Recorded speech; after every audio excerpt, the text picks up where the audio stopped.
है CBN की प्रस्तुति और आप देख रहे हैं एक नई जिंदगी। गुड मॉर्निंग फ्रेंड्स, एक नई जिंदगी में आपका स्वागत है and we are very happy that you've joined us this morning. Good morning दोस्तों, हम आपका स्वागत करते हैं और हम परमेश्वर का धन्यवाद देते हैं जिनकी करुणा और दया से आज का ये दिन हम सब ने देखा है। धन्यवाद करते हैं परमेश्वर का इस दिन के लिए और आशा करते हैं कि आज के इस प्रोग्राम से आप बहुत कुछ सीखेंगे और परमेश्वर के साथ अपने रिश्ते में आप उन्नति पाएंगे। Yes. दोस्तों, हमारी इंक्लूजन सीरीज को आगे बढ़ाते हुए आज हम एक और इम्पोर्टेंट टॉपिक पर चर्चा करने वाले हैं और परमेश्वर के वचन को देखेंगे और उससे सीखेंगे। जी बिल्कुल, आज हम बात कर रहे हैं that how can we be inclusive of the marginalised, यानी कि जो पिछड़े हुए हैं, हम ऐसे लोगों को कैसे साथ लेकर के आगे कदम बढ़ा सकते हैं। यस, रिबेका, अक्सर ऐसे होता है ना कि हम एयरपोर्ट्स पे होते हैं या जहाँ भी होते हैं, हम सेलिब्रिटीज के साथ फोटोज लेते हैं, है ना। हमें अच्छा लगता है कि जो हमसे ऊंचे हैं ओहदे में या समाज में या हैसियत में, हम उनके साथ फोटोज खींचते हैं जो फेमस है। लेकिन परमेश्वर का नजरिया लोगों को देखने का बहुत अलग है। परमेश्वर खासकर उनको देखता है जो ठुकराए हुए हैं, जो समाज में दबाए हुए, जो पिछड़े हुए हैं, और उन्हें परमेश्वर वादा करता है कि वो उन्हें लेकर साथ में चलता है, वो उन्हें उठाता है। Isn't that beautiful? Yes, indeed. In fact, परमेश्वर के वचन में हम मत्ती 25 और 40 में पढ़ते हैं कि कैसे जो वचन है वो कहते हैं कि जो भी हम छोटे से छोटे भाई बहनों के लिए करते हैं, है ना। परमेश्वर कह रहा है कि जो भी तुम मेरे छोटे से छोटे भाई बहनों के लिए करोगे वो तुम मेरे लिए करोगे। तो इसलिए हमें we have to be sensitive towards people who are marginalised in our society, और हमें उनका ध्यान देना है, उनकी मदद करनी है। और इसके लिए शायद हमें अपनी रफ्तार कम करनी पड़े, जैसे अच्छे सामरी ने की, और हमें रुक कर उनकी मदद करनी पड़े, वो हमें करना है। और आज हम इसी के बारे में प्रोग्राम में सीखेंगे। बिल्कुल दोस्तों, हम उम्मीद करते हैं कि जो हम सीखने वाले हैं उसे हम अपने जीवन में उसको लागू भी करें। बिल्कुल। और दोस्तों, ऐसा ही कुछ कर रहे हैं थॉमस आचार्य, जिनसे आज हम आपकी मुलाकात कराने जा रहे हैं। परमेश्वर ने इनका मार्गदर्शन किया कि इन्हें अपने जीवन में क्या करना है, कैसे करना है, और इन्होंने परमेश्वर की आज्ञा का पालन किया और आज ये बहुत सारे लोगों के जीवन में आशीष ला रहे हैं, परमेश्वर का प्रेम दिखा रहे हैं। आइए इनके साथ हम मुलाकात करें और इनके जीवन से हम सब मिलकर प्रेरणा पाएं। एक अच्छे मसीही परिवार में जन्मे और पले बढ़े थॉमस आचार्य में छोटी सी ही उम्र से जरूरतमंद लोगों की मदद करने की इच्छा थी। बचपन से ही मैं परमेश्वर के वचन सुनकर पला बढ़ा हूँ। मुझ में हमेशा से ही प्रेम, दया और करुणा थी। अगर कोई मुश्किल में होता था या बिना खाए तकलीफ में होता था तो मैं घर से उनके लिए खाना ले जाता था और उनकी मदद करता था। ऐसा करके मुझे बहुत खुशी होती थी। जब थॉमस बिजनेस करने के अपने लक्ष्य की ओर काम कर रहे थे ताकि वो पैसा कमाकर जरूरतमंद लोगों की मदद कर पाए, परमेश्वर ने उन्हें कैदियों के बीच में एक मिनिस्टर करने के लिए बुलाया। मैंने कभी नहीं सोचा था कि मैं परमेश्वर का सेवक बनूंगा या मुझे मिनिस्ट्री के लिए बुलाया जाएगा, लेकिन मैं परमेश्वर के साथ समय बिताता था और अपने जीवन के लिए परमेश्वर की इच्छा को जानना चाहता था। जब मैं अकेले प्रार्थना कर रहा था तो परमेश्वर ने अपने वचन के जरिए मुझसे मुलाकात की, जो था नीति वचन 24:11, जो कहता है, जो मार डाले जाने के लिए घसीटे जाते हैं उन्हें छुड़ा। परमेश्वर की आज्ञा का पालन करते हुए थॉमस ने जेल में मिनिस्टर करना शुरू कर दिया, लेकिन जेल के कैदियों के बीच वचन का प्रचार करना आसान नहीं था। जेल में देखते थे कि अलग अलग जिलों से और अलग अलग मानसिकता वाले लोग वहां आते हैं।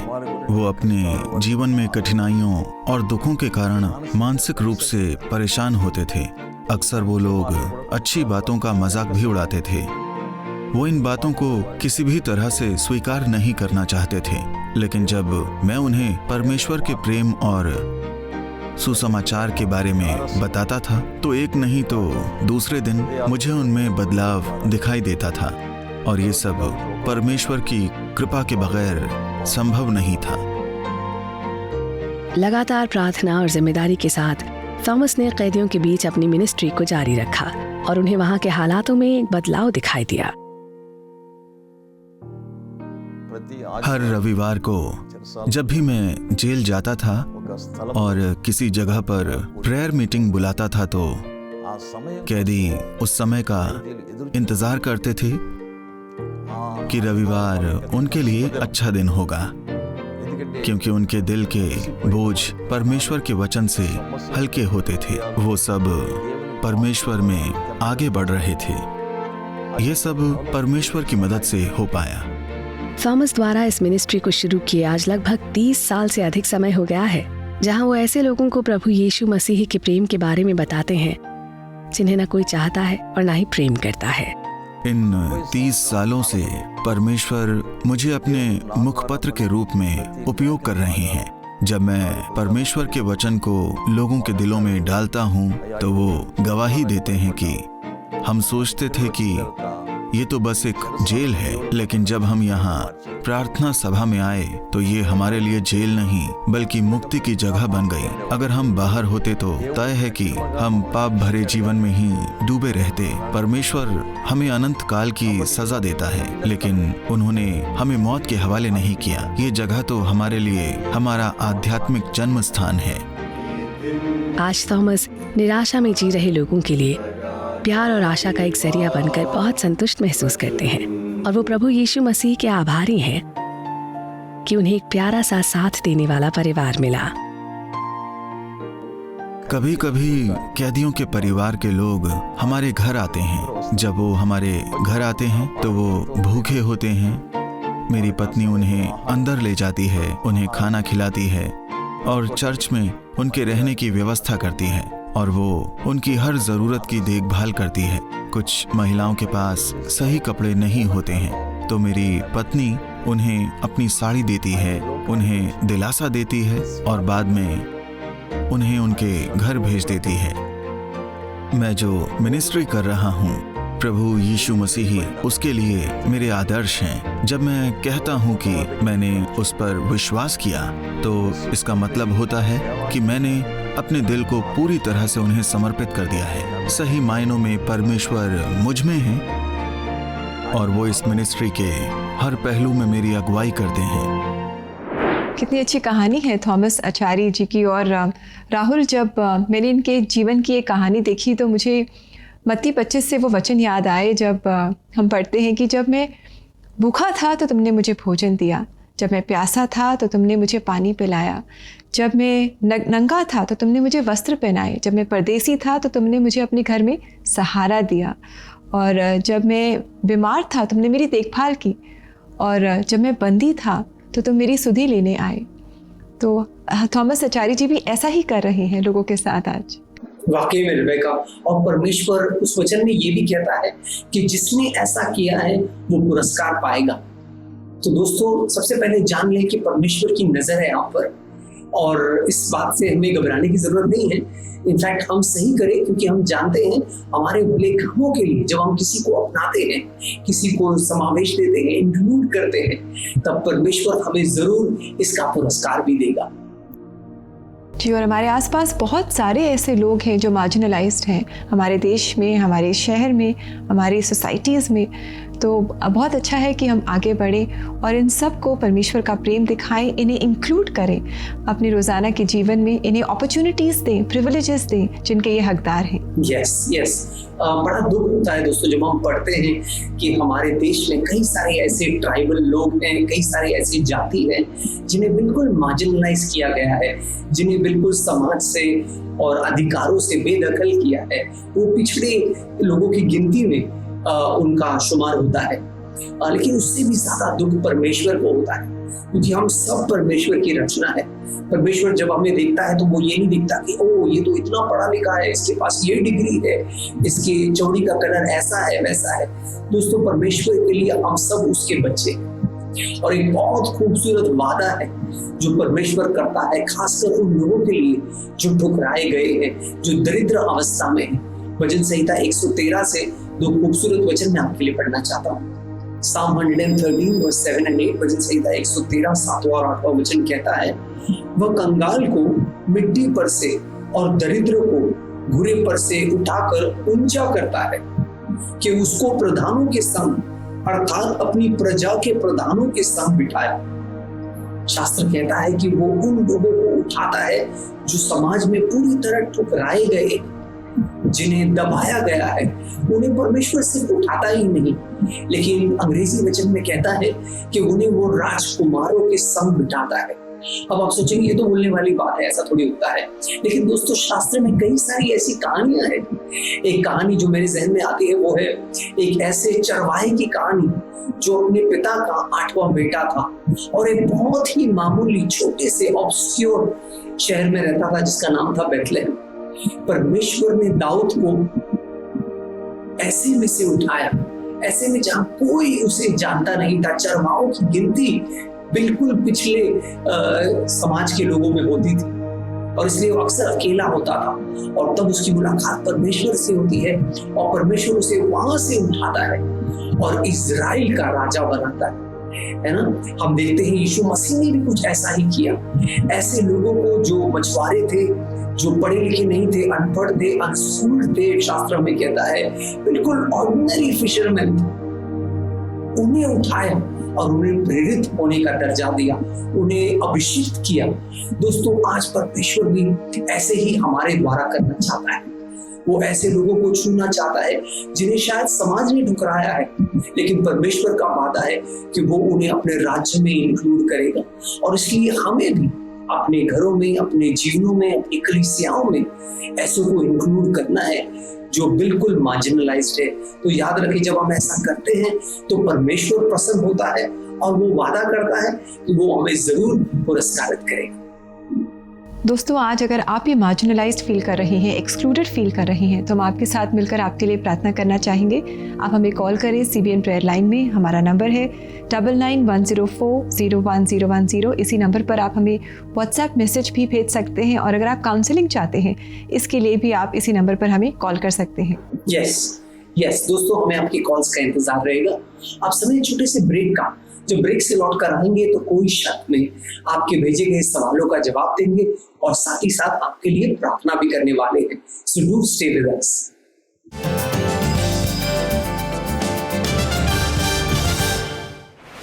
हे सुपरबुक फैंस, अब आप YouTube पर सुपरबुक वीडियोस एंजॉय कर सकते हैं। सब्सक्राइब कीजिए सुपरबुक इंडिया YouTube चैनल, जहां आप सुपरबुक सीजन 1 और सीजन 2 के full episodes, Sunday school lessons, Superbook quiz और कई रोमांचक वीडियोस हिंदी और इंग्लिश में देख सकते हैं।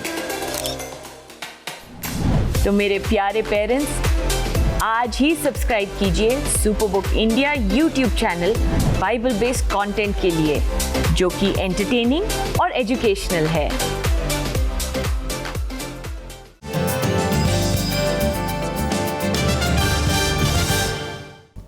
वेलकम बैक दोस्तों। एक नई जिंदगी प्रोग्राम में आगे बढ़ते हुए अब समय है कि हम आपके आत्मिक और जीवन से रिलेटेड सवालों के जवाब दें, यानी कि समय है कोई शक का।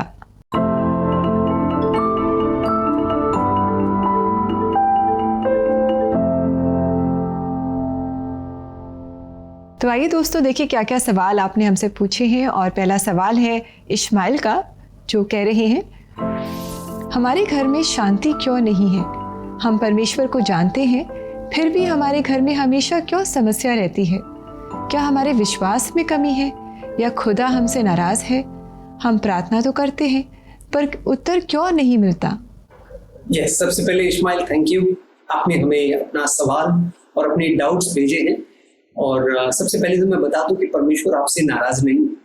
अलग अलग वजह है कि हमारे बीच में कभी कभी शांति क्यों नहीं होता। एक तो हमें शांति की पहल करनी, दूसरा जो शांति का राजकुमार है इस्माइल, वो यीशु मसीह। उन्हें ग्रहण करना है, उन्हें अपनाना है, अपने जीवन में उनके बताए हुए तरीकों से हमें चलना जरूरी है। तब हम अपने जीवन में शांति को देखते हैं। लेकिन कभी कभी अशांत जीवन यानी कि माहौल में भी हमारा मन शांत हो सकता है। तो आप प्रार्थना कीजिए कि परमेश्वर सबसे पहले आपके मन को शांत करेगा, और फिर जब मन शांत होगा तो धीरे धीरे आप देखेंगे आपका जो माहौल है, आपके आसपास जो है, वो भी शांत होने लगेगा। तो शांति के राजकुमार से प्रार्थना कीजिए। हम भी आपके लिए प्रार्थना करेंगे। और आइए अब हम पढ़े सुषमा का क्वेश्चन जो हमसे पूछ रही हैं। हम सब जानते हैं कि परमेश्वर सब कुछ जानते हैं और उनकी इच्छा के बिना कुछ नहीं होता। हमारे आसपास बहुत दुख है, तकलीफ है, बहुत भिन्नता है, बहुत भेदभाव है। तो क्या ये सब कुछ भी परमेश्वर की इच्छा के अनुसार हो रहा है? Yes, Sushma, that's a very interesting question. ये बात बिल्कुल सच है कि परमेश्वर सब कुछ जानता है, लेकिन ये उतना ही सच है कि इंसान जो है वो पाप में गिर चुका है और इसलिए अक्सर हम अपने फैसले जो है वो स्व इच्छा से लेते हैं, जो परमेश्वर की इच्छा नहीं हो, लेकिन हम अपने ही इच्छाओं से लोगों को दूर करते हैं और झगड़े जो होते हैं, मारकाट जो होते हैं। लेकिन इस सब में हमें जानना जरूरी है कि परमेश्वर चाहता है कि हम उसके अनुसार अपना जीवन जिए। इसलिए यूसुफ की कहानी में भी हम देखते हैं उसके भाइयों ने उसका तिरस्कार किया, उसे मारा, उसे बेच दिया, लेकिन परमेश्वर का वचन हमसे वादा करता है कि वो सारी चीजों में भलाई उत्पन्न करेगा। इसलिए भले उसके भाइयों ने यूसुफ के साथ बुरा किया, लेकिन परमेश्वर ने यूसुफ को संभाला और उस बुराई में भी उसने भलाई उत्पन्न की। तो ये सुषमा हमारे लिए एक प्रोत्साहनजनक बात है कि भले हमारे आसपास इतना कुछ जो बुरा हो रहा है, लेकिन परमेश्वर नियंत्रण में है और उस बुराई से भी परमेश्वर भलाई उत्पन्न करेगा। तो इसलिए हम परमेश्वर पर भरोसा रखें और परमेश्वर के बताए रास्ते पर चले, ताकि हम इस समाज में परमेश्वर का प्रेम और परमेश्वर की इच्छा को पूरा करें। जी, कितनी अच्छी बात है राहुल कि परमेश्वर की इच्छा है कि हम सबसे एक समान प्रेम करें और किसी को नीचा न समझे, किसी को ऊंचा न समझे, पर ये याद रखें कि परमेश्वर ने हर एक को अपने स्वरूप और अपने सदृश्य बनाया है। बिल्कुल सही, बिल्कुल सही। दोस्तों, ये समय है कि हम प्रार्थना करें, मिलकर प्रार्थना करें, क्योंकि हमें प्रार्थना की जरूरत है, हमें परमेश्वर की जरूरत है कि वो जो खासकर पिछड़े लोग हैं उन्हें अपनाने के लिए परमेश्वर हमें हृदय दे। तो आइए दोस्तों, इस समय भी हम मिलकर प्रार्थना करते हैं। स्वर्गीय पिता, हम धन्यवाद देते हैं कि तू अपनाने वाला परमेश्वर है प्रभु। तू किसी को एक्सक्लूड नहीं करता, तू किसी को ठुकराता नहीं है प्रभु। चाहे वो जो भी है जो तेरे द्वार पर दस्तक देता है, तू उनके लिए द्वार खोलता है प्रभु। तूने जक्कई की कहानी में हम पढ़ते हैं, तूने कहा मनुष्य का पुत्र आया कि जो खोए हुए हैं उन्हें बचाने के लिए। प्रभु, तू खोजता हुआ हमें आया, तू हमें बचाने के लिए आया प्रभु। वो लोग जो ठुकराए हुए, जो खासकर इस समाज में दबाए गए हैं प्रभु, हमारी प्रार्थना है कि तू उन्हें जरूर उस दरिद्रता से निकालेगा प्रभु और प्रधानों के बीच बिठाएगा, जिस तरह वचन वादा करता है प्रभु। हमारे हृदयों में भी हमें वो नम्रता दे प्रभु, वो हृदय दे कि हम उन्हें भी अपनाएं, उन्हें भी गले लगाए प्रभु। हम भेदभाव का जीवन ना जिए प्रभु, हम लोगों को उनके रहन सहन या बैंक बैलेंस से ना आके, लेकिन प्रभु तेरे नजर में तेरी हर रचना अनमोल है, कीमती है, और हम भी वही नजरिया रखें। ये प्रार्थना हम यीशु मसीह के नाम में करते हैं, आमीन, आमीन, आमीन। दोस्तों, याद रखें, जैसे परमेश्वर देखता है उसी नजरिए से हमें सबको देखना है। जी दोस्तों, इसी तरह हमें प्रार्थना करते रहना है, परमेश्वर से सामर्थ्य मांगना है। और अगर आप चाहते हैं कि हम प्रार्थना में आपकी सहायता करें, आप हमें कॉल करें CBN प्रेयर लाइन में। हमारा नंबर है 9910401010। यस दोस्तों, आज हम आपको एक प्रेयर टिप देना चाहते हैं।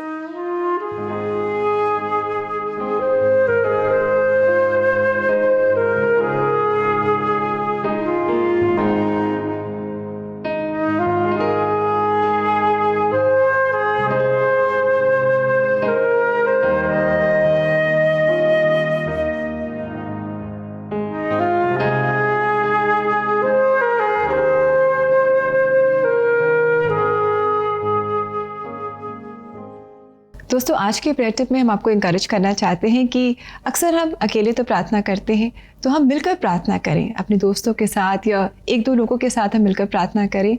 और जब हम प्रार्थना करें, विश्वास के साथ प्रार्थना करें, परमेश्वर के नाम में हम मांगें। और जब हम ऐसा करेंगे और एक मन होकर के जब हम प्रार्थना करेंगे, तो हम अपनी प्रार्थनाओं का जवाब आते हुए देखेंगे। यस, बिल्कुल। दोस्तों, आइए हम देखिए परमेश्वर का वचन हमसे क्या कह रहा है।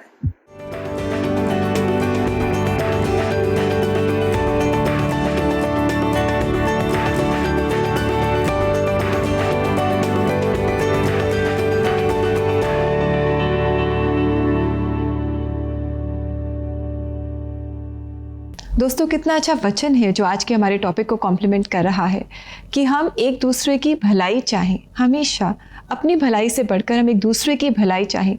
यही तो है इंक्लूजन, यही तो है समावेश, कि हम एक दूसरे के बारे में सोचें और साथ मिलकर के आगे बढ़ें। बिल्कुल बिल्कुल। दोस्तों, आप समय छोटे से ब्रेक का।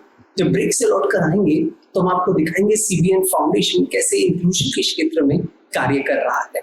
इस ब्रेक में आप ये भी जानिए कि अगर आप कोई गीत किसी अपने प्रियजन को अर्पण करना चाहते हैं, भेंट करना चाहते हैं, तो वो आप कैसे कर सकते हैं, इस ब्रेक में जानिए।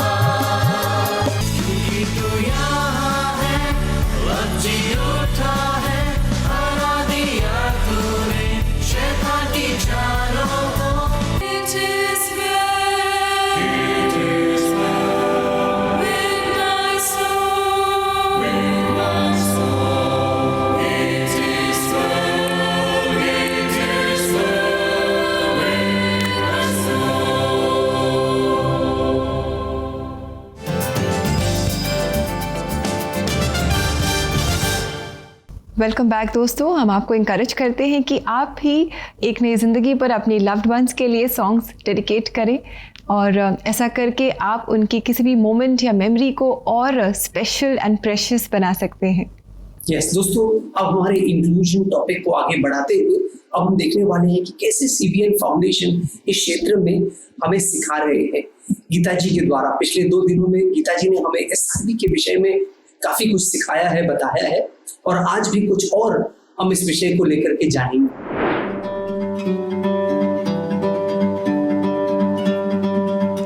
SRV 2016 में इंडिया में आया है और हम लोग इसको खाली ये थियोरी की ट्रेनिंग नहीं देते हैं, हम लोग इसको अप्लाई करते हैं। इसको जगह जगह में इस थियोरी की ट्रेनिंग देने के बाद इसको अप्लाई करने की कोशिश करते हैं। ये ट्रेनिंग्स हम लोग पूरे देश भर में करते हैं और इन ट्रेनिंग्स में हम लोग ये समझाते हैं या ये सिखाते हैं कि लोग किस तरह समाज में निचले हिस्से में गिर जाते हैं। और उसके अगले सत्र में, उसी ट्रेनिंग में लेकिन अगले सत्र में हम लोग ये सिखाते हैं कि किस तरह हम उनको ऊपर उठा सकते हैं और समाज का एक बेहतरीन हिस्सा बना सकते हैं, एक मूल्यवान हिस्सा बना सकते हैं, एक ज़रूरी हिस्सा बना सकते हैं, ताकि वो ज़िंदगी की सब अच्छी चीज़ें पा सकें जो बाकी सब मूल्यवान लोगों को हासिल है।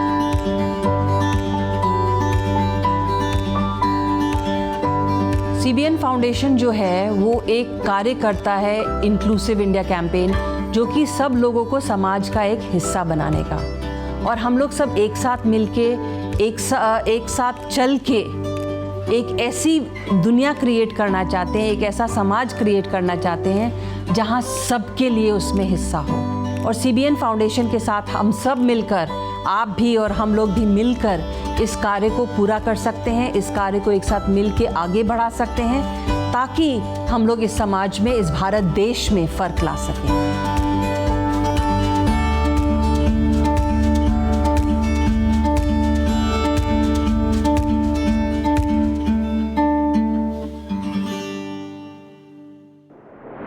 Rahul, that is such wonderful learning. In fact social role valorization का जो कॉन्सेप्ट है, ये खुद में ही एक पावरफुल टूल है to establish an inclusive society. जैसे कि यहाँ एक नई ज़िंदगी पर मैं एक होस्ट हूँ, घर पर मैं एक वाइफ हूँ, एक मदर हूँ, चर्च में मैं एक चर्च मेंबर हूँ। तो ये सब रोल्स हैं जो मैं निभा रही हूँ, जो मेरे जीवन में वैल्यू ऐड करते हैं। वाकई में रिबेका, मैंने भी जाना कि जब हम किसी को मूल्यवान भूमिकाएं देते हैं तो वो समाज पर कितना सकारात्मक असर ला सकता है। खासकर वो लोग जो मार्जिनलाइज्ड हैं, उन्हें जब मौका दें, अवसर दें, तो वो कितना बदलाव ला सकते हैं। So this was really wonderful. जी, और दोस्तों, अगर आप भी CBN फाउंडेशन की इस इंक्लूसिव सोसाइटी की ओर एक पहल को आप साथ देना चाहते हैं, इसमें उनके सहभागी बनना चाहते हैं, तो देर कैसी। आज ही आप इनकी वेबसाइट पर लॉगिन करें। इनका एड्रेस है www.cbnf.org और यहाँ जाकर अपने अनुदान के द्वारा आप इनकी मदद कर सकते हैं, ताकि हम सब एक इंक्लूसिव सोसाइटी का हिस्सा बने। बिल्कुल बिल्कुल दोस्तों, और इससे परमेश्वर प्रसन्न होगा। तो याद रखिए, जो पहल आप कर रहे हैं, जो योगदान आप दे रहे हैं, इससे परमेश्वर यकीनन प्रसन्न होगा और आपको आशीषित करेगा। अब समय है दोस्तों आपसे इजाजत लेने का, और जाते जाते इस हफ्ते के दौरान हम गीत सुन रहे हैं सोफिया गर्ल्स कॉलेज अजमेर के द्वारा, और एक और खूबसूरत गीत है जो वो हमारे लिए आज गा रहे हैं। इस गीत का शीर्षक है धरती पर पाऊं तुझे। आइए इस गीत का आनंद लेते हैं, और इस वादे के साथ कि कल आपसे दोबारा मुलाकात होगी। Take care, stay safe and God bless you.